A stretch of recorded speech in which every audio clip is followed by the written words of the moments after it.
똥을 막 때리더라니까. 그 밭둑 위로 끌고 올라갔어. 그래서 내가 사람 사이 하면서 여기 이빨 2개 빠져 멍이 심하게 들고 말도 못하지 먹이가 저 어떻게 해서 이렇게 저기 앉았잖아. 그런 거 물어봤지. 내가 살아난 게 용이다 그랬지. 그냥 사용했으면 좋아. 아주 그런 사람은. 뭐 밥도 아깝지 그는. 솔밭 속에서 그 현장 거짓할 때 그때 나도 가서 우산 쓰고 먼 데서는 아마 호기심에 구경을 했다가 그냥 사람만 끌고 간 거 이게 수갑 채워가지고선 그 거기에 데리고 올라가는 거. 이 피해자 중에서 나이가 제일 어릴 거예요. 친한 친구이기 때문에 가슴 아픈 저기는 말로 뭐 표현하고 뭐 그러죠.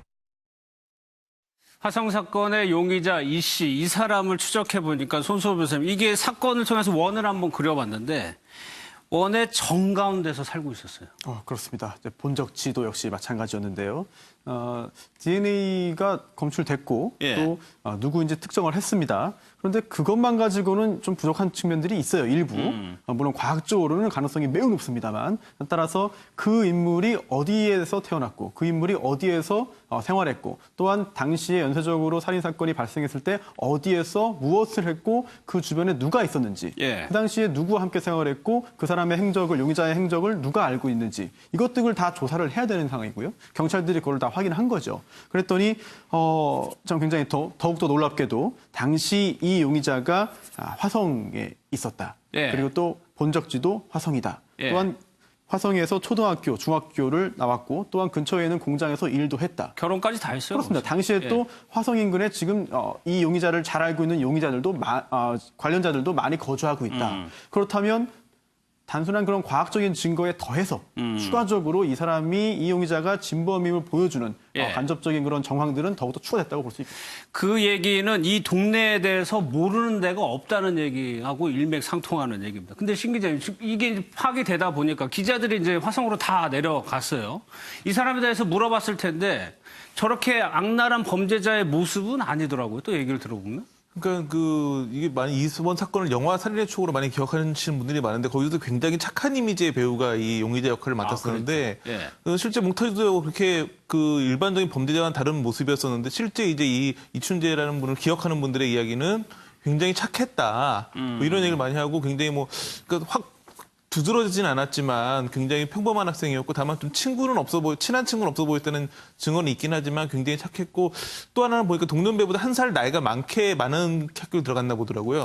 그렇지만 뭐 누구를 때린다거나 또 누구한테 뭐 안 좋은 소리를 한다거나 그런 걸 거의 기억이 없는 그런 사람이었다고 기억을 하기 때문에 이게 보면 낮에 보여지는 모습이랑 이 범죄 저질 때 보여지는 모습이 굉장히 다른 사람이 아닐까라고 지금 추정할 수밖에 없는 게 좀 교도소에서도 굉장히 뭐 이런 거와 전혀 연관되지 않는 사람으로 보일 만큼 모범수로 지냈다고 하는 거 보면 정말 이렇게 다른 사람들 앞에 있을 때랑 혼자 범행할 때는 정말 다른 모습이 아니었나 싶습니다.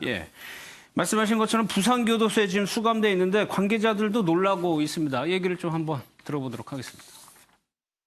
특별히 문제를 일으키거나 그렇지 않고 그냥 평범하게 생활을 잘 해왔습니다. 다 이제 알게 됐단 말이에요. 그래서 이 사람 뭐 심신 좀 안전을 필요로 하고 신병을 보호를 해야 된다고 생각이 들었어.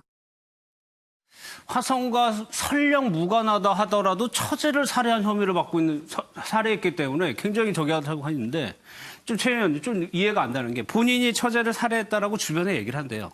그러면서 무죄라고 또 얘기를 하고 있다는 거거든요.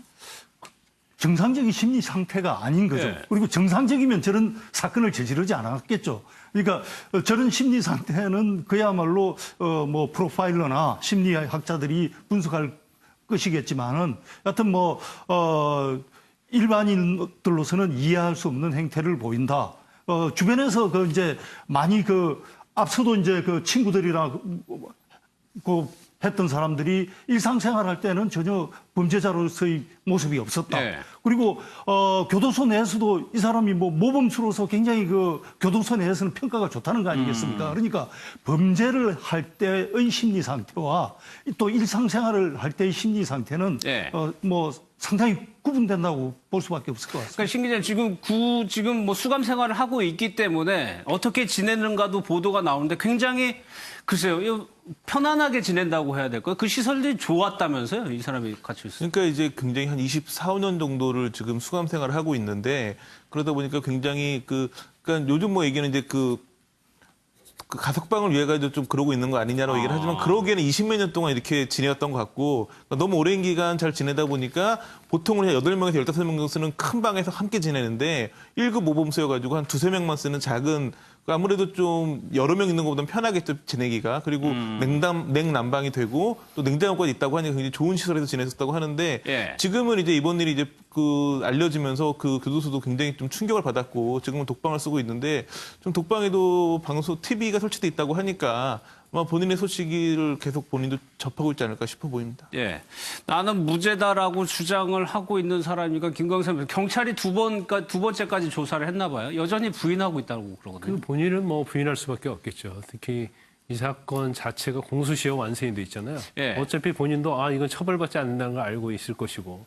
그런데 지금 굉장히 1급 모범수란 말이에요. 예. 1급 모범수 되기가 쉽지는 않아요. 왜냐하면 교도소가 워낙 그 거칠은 사람들이 많기 때문에 이제 하다 보면 감정 싸움도 하고 그런데 제가 개인적으로 볼 때는 이춘재는 이 가석방을 염두에 두고 철저하게 자기 관리를 한 것으로 보입니다.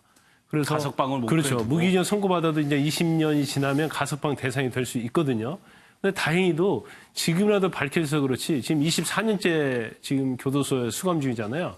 제가 볼 때는 이대로 갔으면 별일 없으면 경우에 따른 또 석방될 수도 있었어요. 그런데 사실 본인이 이제 부인하고 있는 여러 가지 이유가 있겠지만 일단 본인이 일단 가석방은 좀 포기할 것 같아요.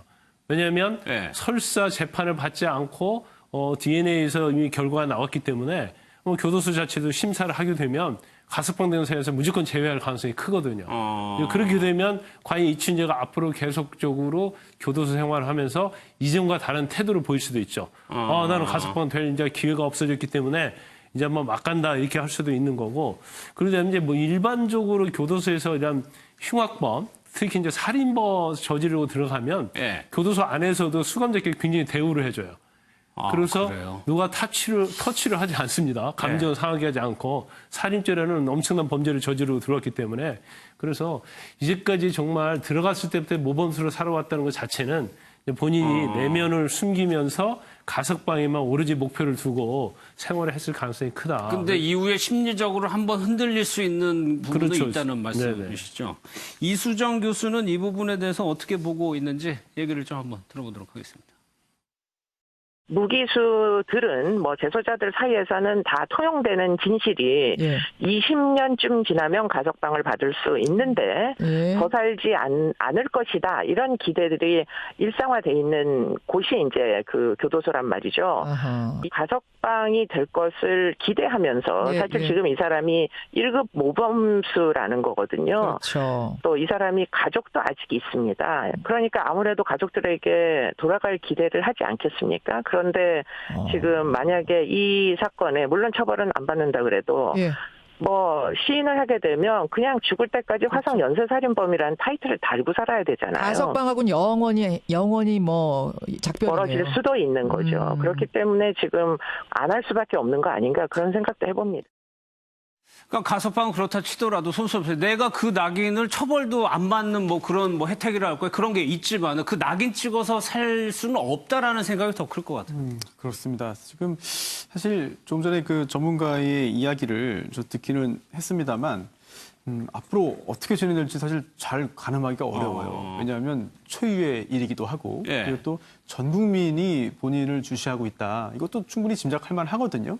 그런데 또 전문가마다 또 의견이 좀 약간 갈리는 부분도 있는 것 같습니다. 그래서 첫 번째로 그러면 이렇게 수감 생활을 장기간 하는 동안은 왜 그런 범죄 성향이라든지 이런 것들이 드러나지 않았느냐. 이거는 첫 번째 꾹 참았기 때문 또는 두 번째 여성이 아닌 동성들만 있기 때문에 그게 발현되지 않았을 가능성. 또 세 번째는 이 지금 단계에서는 정말 개과천선을 포함해서 어떤 심리적으로 또는 정서적으로 과거의 범죄 습격을 다 버렸을 가능성 등등 굉장히 다양한 의견들이 나오는 상황이거든요.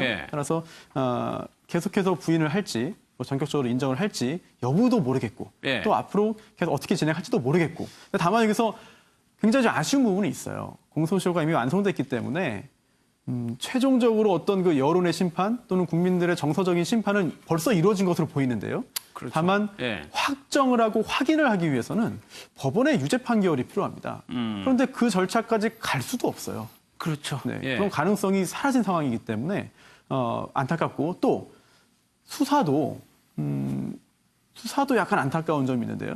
왜냐하면 지금 누가 진범인지를 이제 특정을 하고 확인하는 작업들을 지금 하고 있습니다만 네. 이미 공소시효가 완성된 상황에서 그렇지 않은 사건과 비교해서 과연 얼마나 적극적으로 그런 절차들을 강제적으로 진행할 수 있겠는가, 추가적인 상황들을. 이런 부분도 굉장히 안타까운 생각이 듭니다. 신 기자 하나 더 볼게요.